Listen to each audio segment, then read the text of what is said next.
সুপ্রভাত বন্ধুরা, আজকে আমি আমার বোগেনভেলিয়া ফুল গাছের যত্ন। ফুল এসেছে গাছে এই জানুয়ারি মাসে। ফুল আসার পর বা যাদের গাছে ফুল আসছে, কুড়ি ধরেছে, এই গাছের কিছু প্রয়োজনীয় যত্ন সম্পর্কে জানাবো।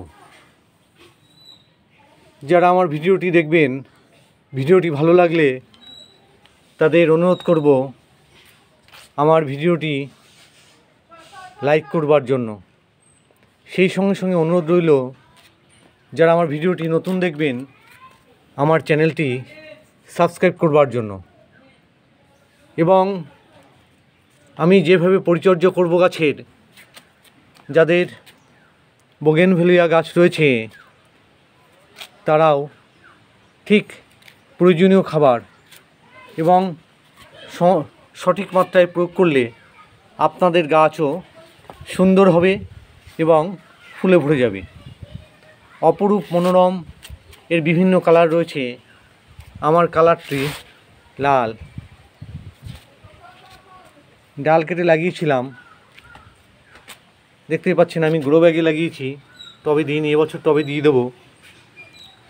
প্রথম বছরই প্রচুর ফুল ধরেছে, আরও ফুল বেরোবে। এই যে গাছের ডাল কেটে দিয়েছিলাম, লম্বা হয়ে গেছিলো। বলবো যাদের গাছ খুব লম্বা হয়ে গেছে তাদের ডাল কিছুটা লম্বা রেখে ডাল কেটে দেওয়ার জন্য। এবং সেই সঙ্গে সঙ্গে টবের যে গোড়া, সেই গোড়ায় কী করতে হবে, এই পাতা পড়েছে, শুকনো পাতা বা গাছের ঝরা পাতা সব পরিষ্কার করে দিতে হবে। ময়লা নোংরা বা কোনো আগাছা জন্মালে সেগুলি পরিষ্কার করে দেবেন বন্ধুরা। কারণ শুকনো পাতার মাধ্যমে ছত্রাকের আক্রমণ হয়। সেই জন্য ছত্রাকের আক্রমণ যাতে না হয়, সেই সঙ্গে শুকনো পাতা যেমন পরিষ্কার করে দেবো, সেই সঙ্গে সঙ্গে যেটা করব সেটি হলো যে আমরা ছত্রাকনাশক স্প্রে করব মাঝে মাঝে। 15 থেকে 20 দিন বাদে বাদে ছত্রাকনাশক স্প্রে করতে পারেন। যে কোনো ছত্রাকনাশক 1 লিটার জলে 3 গ্রাম, 2 থেকে 3 গ্রাম, 3 গ্রাম নিলেই ভালো হয়। 3 গ্রাম হিসাবে নিয়ে আপনারা স্প্রে করে দেবেন। আমার এই গ্রো ব্যাগটি প্রথমে ছায়া জায়গায় ছিল, সেই জন্য এখানে যে সবুজ সবুজ শ্যাওলা হয়েছে এগুলি পরিষ্কার করে দিতে হবে। যাদের টবে এরকম রয়েছে, মাটিতে ছিল, সেই বৃষ্টির জল এবং মাটির ময়লা জমে ছত্রাকের উপদ্রব হয়েছে।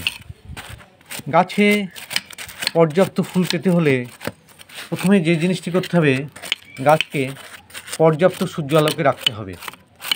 দিনে অন্তত 5 থেকে 6 ঘন্টা সূর্যালোক থাকে, সেরকম জায়গায় গাছ রাখলে গাছে প্রচুর ফল হবে, গাছ সতেজ এবং সুস্থ থাকবে। এবং সেই সঙ্গে সঙ্গে তার প্রয়োজনীয় খাবার দিতে হবে।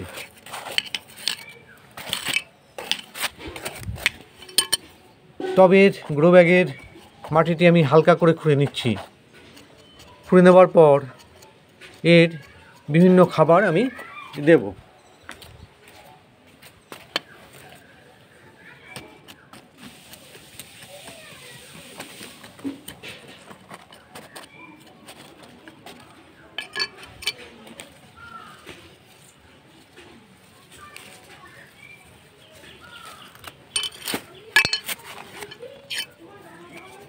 টবে লাগালেই ভালো হয়। আমার গ্রো ব্যাগে লাগানো ভুল হয়েছে, আপনারা টবে লাগাবেন।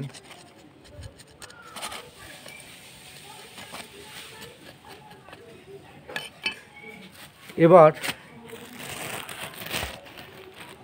প্রথমেই আমি নিয়ে নিচ্ছি phosphate sir, SSP, super sulphate of potash. এই সার আমি 1 চামচ, যাদের 8 ইঞ্চি টব বা 10 ইঞ্চি টব তারা 1 চামচ, ওই 15 থেকে 20 গ্রাম এসএসপি বা ফসফেট সার ব্যবহার করবেন। এবং এই সারটি সুন্দর করে মাটির সঙ্গে মিশিয়ে দেবেন।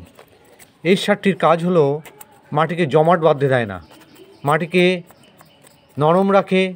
এর ফলে কি হয়, গাছের শেকড় খুব সহজেই মাটির মধ্যে দ্রুত বৃদ্ধি পায় এবং প্রচুর পরিমাণে বেশি পরিমাণে খাবার সংগ্রহ করতে পারে। এর ফলে গাছ সুন্দর সতেজ হয় এবং গাছে পর্যাপ্ত কুঁড়ি এবং ফুল হয়। যে কোনো গাছের ক্ষেত্রেই এই সুপার ফসফেট সার খুবই উপকারী এবং এর দামও সামান্য। 1 কেজি সারের দাম 11 থেকে 12 টাকা। 1 চামচ সার আমি দিয়ে দিয়েছি। যেহেতু ফুল হচ্ছে সেই জন্য আমি এই সময় গাছে তার বিভিন্ন অনুখাদ্যের প্রয়োজন হবে। সেই জন্য কী করব বন্ধুরা, আমি সিএমএস দানা, এটি একটি অনুখাদ্য। এই সিএমএস দানা 8 থেকে 10টি দানা আমি টবে একদম শেষ প্রান্তে দিয়ে দেবো। সিএমএস দানা দেখতেই পাচ্ছেন, বেশি দেওয়া যাবে না, 8 থেকে 10টা দানা দেবেন। বড় টব হলে 15টা 16টা দানা ব্যবহার করবেন, তার বেশি কিন্তু ব্যবহার করবেন না। এই সিএমএস দানা দিয়ে দিলাম। এর মধ্যে গাছের প্রয়োজনীয় বিভিন্ন উপাদানগুলি যেমন zinc, copper, manganese, magnesium, boron সমস্ত প্রকার উপাদানগুলি রয়েছে এবং এই সারটিও মাটির মধ্যে সুন্দর করে মিশিয়ে দেবেন।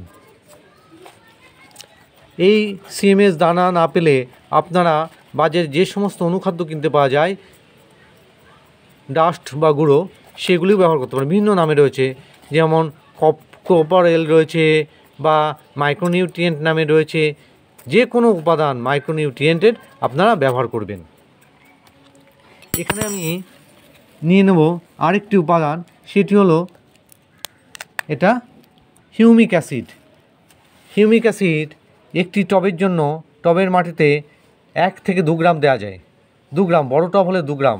আমি 1 চিমটি নিয়েছি বন্ধুরা। এই যে দেখতে পাচ্ছেন আমার এই চিমটে, 1 চিমটে আমি শেষ প্রান্ত থেকে এই হিউমিক অ্যাসিডটা দিয়ে দিচ্ছি। একদম শেষ প্রান্ত থেকে, দূর থেকে দেবেন 1 চিমটে, তার বেশি না কিন্তু বন্ধুরা, বেশি দিলে গাছ মারা যাবে। সিএমএস দানা নিয়েছি, হিউমিক অ্যাসিড নিয়েছি। এবার আমি টবের গাছ, সেই জন্য খাবার একে দিতে হবে, পর্যাপ্ত খাবার। সেই জন্য কী দেবো, আমি একে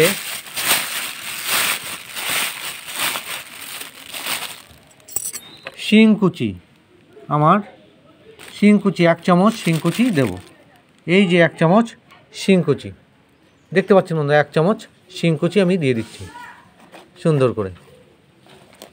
এই শিংকুচি গাছের ক্যালসিয়াম এবং অন্যান্য খাদ্যগুণ রয়েছে এতে। সেই সঙ্গে সঙ্গে হাড় গুঁড়ো নিয়ে নেব বন্ধুরা, 1 চামচ হাড় গুঁড়ো।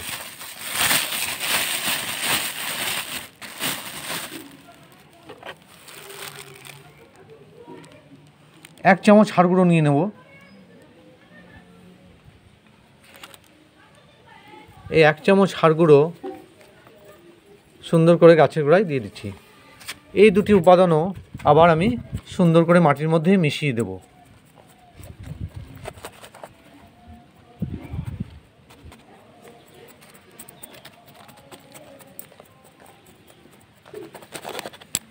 অতিরিক্ত খাবার দেওয়া যাবে না। ছোটো টব হলে 1 চামচের বেশি কিন্তু দেওয়া যাবে না, এই জিনিসটা মনে রাখতে হবে।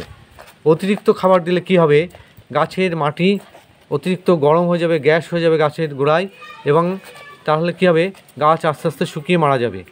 সেই জন্য সমস্ত উপাদানগুলি সম পরিমাণে দিতে হবে। গাছের টবের আকার অনুযায়ী পরিমাণটা নির্ধারণ করতে হবে। এই বিষয়টি কিন্তু একটি গুরুত্বপূর্ণ বিষয়।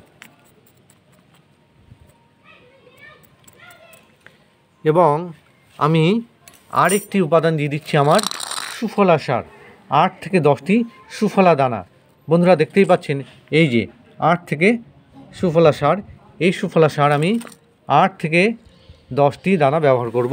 আমার যেহেতু গ্রো ব্যাগটা ছোটো, যাদের টব 8 ইঞ্চি বা 10 ইঞ্চি 12 ইঞ্চি, তাদের ক্ষেত্রে তারা 15 থেকে 20টা দানা ব্যবহার করতে পারেন।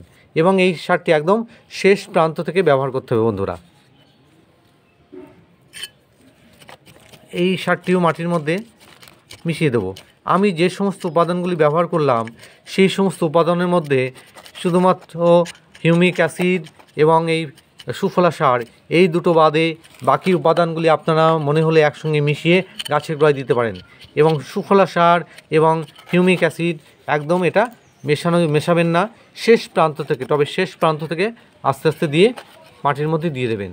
দেখবেন 8 থেকে 10 দিন বাদে গাছের চেহারা পরিবর্তন হয়ে যাবে এবং গাছে আরও প্রচুর ফুল হবে, প্রচুর কুড়ি বেরোবে এবং প্রচুর ফুল হবে। এইভাবে সঠিকভাবে পরিচর্যা করুন, তাহলে দেখবেন যে গাছের চেহারা পাল্টে গেছে। এরপর কি করতে হবে? এরপর আমি জল দিয়ে দেবো বন্ধুরা। টবের প্রয়োজন অনুযায়ী জল দিয়ে দেবেন, দিয়ে পর্যাপ্ত সূর্যালোকে গাছকে রেখে দিতে হবে। সামগ্রিকভাবে এই ছিল আমার বোগেনভেলিয়া ফুল গাছের পরিচর্যা জানুয়ারি মাসে। আপনারা ঠিক একই রকমভাবে পরিচর্যা করুন এবং গাছে প্রচুর ফুল আনতে সাহায্য করুন, প্রচুর ফুল হবে বন্ধুরা। সকলে ভালো থাকবেন, সুস্থ থাকবেন। পরবর্তীতে নতুন কোনো ভিডিওতে আবার দেখা হবে বন্ধুরা। ধন্যবাদ।